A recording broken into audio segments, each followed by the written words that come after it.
ठरलं तर मग या मालिकेच्या येणाऱ्या भागामध्ये आता इकडे सायरीने अर्जुनसोबत अबोला धरलेला असतो.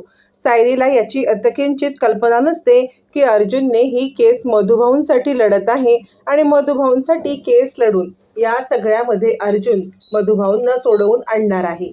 पण अर्जुनने पण ठरवलेलं असतं की काहीही झालं तरी सायरीला सरप्राईज द्यायचं आणि त्यामुळे तो ज्या वेळेला केससाठी निघतो त्यावेळेला तो सायलीला काहीही बोलत नाही आणि सायली उगाचच गैरसमज करून घेते की अर्जुनने या सगळ्यामध्ये आता मधुभाऊंची केस विसरून दुसरी केस घेतली सुद्धा आणि ती असा गैरसमज करून घेते. पण चैतन्यने यावेळेला ठरवलेलं असतं की काहीही झालं तरी अर्जुन सायलीमधला दुरावा तर दूर करायचाच आहे, पण त्याचबरोबर आपल्याला या सगळ्यामध्ये आता जे महत्त्वाची गोष्ट करायची आहे ती म्हणजे आता इकडे मधुभाऊंना सोडवून आणायचं.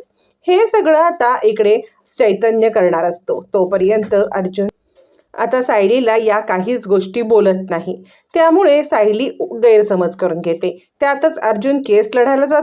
केसमध्ये अर्जुनने आपला पॉईंट प्रूव्ह केलेला असतो की त्या बंदुकीवरती असलेले गोळ्यांचे म्हणजे हाताचे ठसे हे फक्त मधुभाऊंचे आहेत, म्हणजे पुरावे मॅन्युपुलेट करण्यात आलेले आहेत. प्रत्येक पुराव्यावरती काहीतरी लूप फॉल्स असतात, पण या पुराव्यावरती एकही लूप फॉल्स नाही आहे, कारण याच्यामध्ये फक्त एकदम स्ट्रेट आणि डायरेक्ट मधुभाऊंचे फिंगरप्रिंट आहेत आणि मधुभाऊंचे फिंगरप्रिंट असलेला हा जो काही हे आहे त्याच्यामध्ये गडबड आहे. त्यामुळे मला असं वाटतंय की हे पुरावे कुणी मॅनिपुलेट केलेत हे शोधण्यात यावं आणि जर मधुभाऊंशी झटापट करताना विलासचे हे नाही आहेत तर मधुभाऊंनी हा खून केलेलाच नाही आहे, त्यामुळे मधुभाऊंना बेनिफिट ऑफ डाऊट मिळतो. आता कोर्ट या गोष्टीचा विचार करतं आणि पुन्हा एकदाची तारीख देते. अर्जुन सांगतो पुन्हा कोर्टाची तारीख मिळण्याआधी मला तुम्हाला एकच गोष्ट सांगायची आहे की पुन्हा कोर्टाची तारीख होण्याआधी मधुभाऊंना जामीन मिळावा.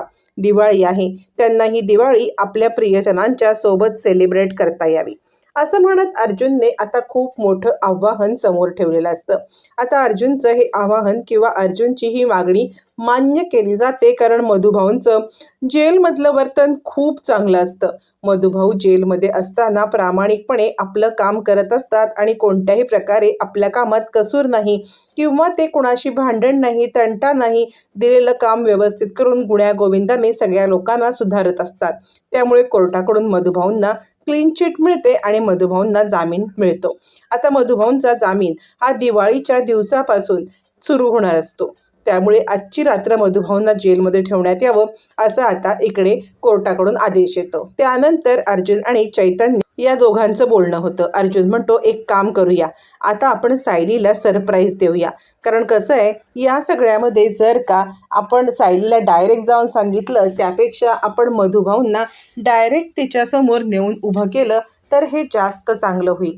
त्यामुळे आपण ना सायलीला समोर नेऊन सरप्राईज देऊ असं म्हटल्यावरती चैतन्य म्हणतो ठीक, मी एक काम करतो, या सगळ्यामध्ये मी कुसुमताईची मदत घेतो. कुसुमताईची मदत घेऊन मी सायलीला डायरेक्ट जेलमध्ये बोलवतो, म्हणजे ज्या वेळेला मधुभाऊंची सुटका होणार आहे त्यावेळेला सायली वहिनीला मधुभाऊंना भेटायला न्यायचं आणि इथेच मोठा डाव साधत सायली वहिनीला मधुभाऊंची सुटका होते हे सत्य सांगायचं. असं म्हटल्यावरती अर्जुन म्हणतो ही तर गोष्ट खूपच उत्तम आहे, आपण असंच करूया. आता तोपर्यंत अस्मिता इकडे प्रियाला कॉल करते. प्रियाला कॉल करून ती म्हणते काय ग तन्वी, तू हे सगळं काय केलंस, म्हणजे स्वतःच्याच पायावरती स्वतःच्याच हाताने धोंडा मारून घेतलास ग तू. यावरती प्रिया म्हणते काय झालं, तिकडे पूर्णाजी आली का, तिला कोणी काही सांगितलं का. अस्मिता म्हणते पूर्णाजी नाही आली, पण ना मम्मा आणि डॅडा तुझ्यावरती खूप चिडले, तुला पुन्हा या घरात घ्यायचं नाही असं त्यांनी मनाचा चंग केलेला आहे आणि पूर्णाजी आल्यावरती तर तुला या घराचे पूर्ण दरवाजे बंद होतील. आणि त्यातच आता रविराज काका आणि प्रतिमा आत्या या दोघांनाही तुझं सत्य समजलंय ना, मग मग आता कसं काय करणार आहेस तू. यावरती प्रिया सांगते तू नको काळजी करूस, आता कितीही काही झालं तरी ते माझे आई वडील आहेत ना, त्यांनी माझा स्वीकार केलाय. मला फक्त काळजी ही आहे की पूर्णाजी आणि आता कल्पना मामी आणि प्रताप मामा यांचं मन कसं जिंकू, कारण यांचं मन मी दुखावलंय. यावरती अस्मिता म्हणते थोडा वेळ जाऊ दे, तू नको काळजी करूस, कधीतरी पूर्णाजीला प्रतिमाची मुलगी म्हणून तर आठवण येईल. तू एक काम कर ना, प्रतिमा आत्याला इमोशनली ब्लॅकमेल कर, तिला तू कन्व्हिन्स कर की सायलीने कशा अर्थाने तुझ्याकडून अर्जुन पळवून घेतला, कशा अर्थाने अर्जुनला आपलंसं केलं, तुझं लग्न ठरलं होतं ना, हे सगळं तिला कन्व्हिन्स कर आणि त्यामुळे तू हे केलंस, माफी माग आणि तिलाच सांग पूर्णाजीला मनवायला. असं म्हटल्यावर ती प्रिया म्हणते ही चांगली आयडिया आहे, बघते कसं काय जमते ते. आणि तरीही प्रिया होप सोडत नाही. तोपर्यंत आता इकडे चैतन्य म्हणतो वेळ झालेली आहे की आता तू सायली वहिनीला सरप्राईज देऊ शकतोस. तू एक काम कर बरं, सायली वहिनीला फोन कर. सायली वहिनीला फोन करून तिला सांगून टाक की या ठिकाणी या, मधुभाऊंची भेट होणार आहे. यावरती सायलीला अर्जुनने ऑलरेडी मेसेज केलेला असतो की तुम्ही त्या ठिकाणी पोहोचा, मधुभाऊंना तुम्हाला भेटायचं आहे. सायली ऑलरेडी त्या ठिकाणी आलेली असते. मग अर्जुन सांगतो तुम्ही तिकडेच थांबा, मी चैतन्याला पाठवतो आहे आणि तो मधुभाऊंची आणि तुमची भेट घेऊन घडवून देईल. आता अर्जुन सायलीवरती रागावलेलाच असतो. अर्जुनला सायलीचा ऑलरेडी राग आला असल्यामुळे तो सायलीचं काहीही म्हणणं ऐकून घ्यायला तयार नसतो आणि त्यामुळे तो सायलीला फक्त सांगतो आणि फोन ठेवून देतो. सायली विचार करते की यांना अजिबात काही पडलेलं सुद्धा नाही आहे की मधुभाऊ दिवाळी सणाला सुटले नाहीत, काही नाहीत आणि मला भेटायला सांगतायत. असं म्हणत सायली बिचारी थोडाफार फराळाचा डबा घेऊन तिकडे पोहोचते. अर्जुन म्हणतो चल आपल्याला निघायला पाहिजे. असं म्हणत अर्जुन तिकडे निघतो आणि तो आता सायलीला सरप्राईज देण्यासाठी उत्सुक असतो. चैतन्य म्हणतो चल आपण जाऊया. तोपर्यंत अर्जुन धावत पळत निघतो. चैतन्यला काही पेंडिंग कामं आहेत ती कर आणि डायरेक्ट घरी पोच असं तो सांगतो. मग आता अर्जुन तिकडे मध्यवर्ती कारागृह इकडे पोहोचतो. तोपर्यंत सायलीने ऑलरेडी तिकडे आलेली असते आणि मधुभाऊ सुटणार नाहीत याचं तिला खूप दुःख वाटत असतं. तिला अजूनही माहिती नसतं की आज आपण मधुभाऊंना घरी नेण्यासाठी आलेलो आहोत. त्यामुळे मग मात्र सायली खूपच उदास होते आणि रडायला लागते. तिला बाजूची बाई पण म्हणते मॅडम काय झालंय. सायली म्हणते काही नाही आणि तिने फराळाचा डबा घेऊन मधुभाऊंसाठी आलेली असते. मग तिला कॉन्स्टेबल सांगतात जा तुम्ही मधुभाऊंना भेटू शकता. असं म्हटल्यावर ती सायली आता मधुभाऊंना भेटण्यासाठी येते आणि मधुभाऊ मला माफ करा, या दिवाळीला मी तुम्हाला घरी घेऊन जाण्यामध्ये असमर्थ ठरले. मधुभाऊ म्हणतात बाळा काय बोलतेस तू. सायली म्हणते खरंच मला माफ करा. आता मधुभाऊ विचार करतात की खरंच साऊबाळाला काहीच माहीत नाहीये, जावई बापूंनी काहीच सांगितलं नाही. यावरती मधुभाऊ म्हणतात बाळा तू रडतेस का, तू मला न्यायला आलेस ना. यावरती आता इकडे सायलीला अर्जुनचं वाक्य आठवतं की मधुभाऊंची केस मी डिले करणार, मधुभाऊंना सोडवण्यासाठी मी उशीर करणार. हे सतत वाक्य तिच्या कानावरती पडत असतं आणि ती खूपच उदास होते. नाही मधुभाऊ मला खरंच माफ करा, मी तुम्हाला दिलेलं वचन पूर्ण नाही करू शकले. मी अर्जुन सरांना वकील निवडून खूप मोठी चूक केली.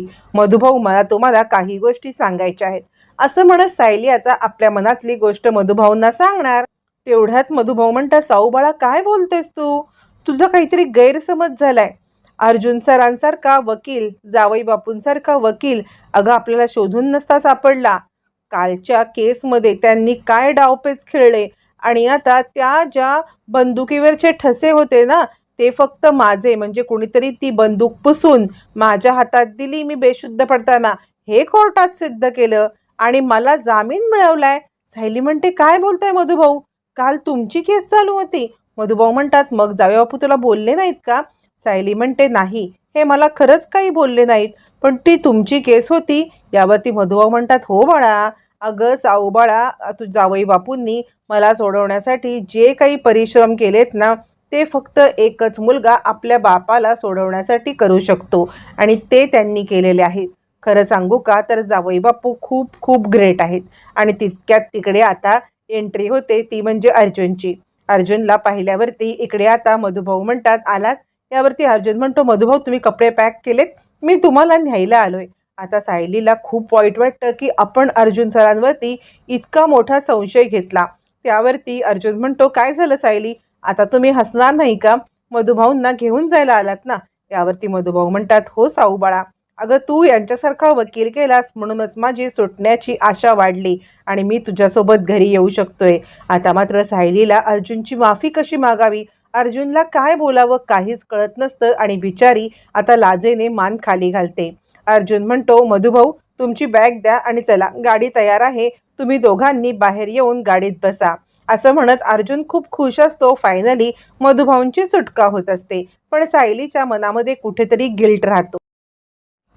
चैतन्य बाहेर आता कार ठेवून उभा असतो आणि तो सायली, मधुभाऊ आणि अर्जुन यांची वाट पाहत असतो.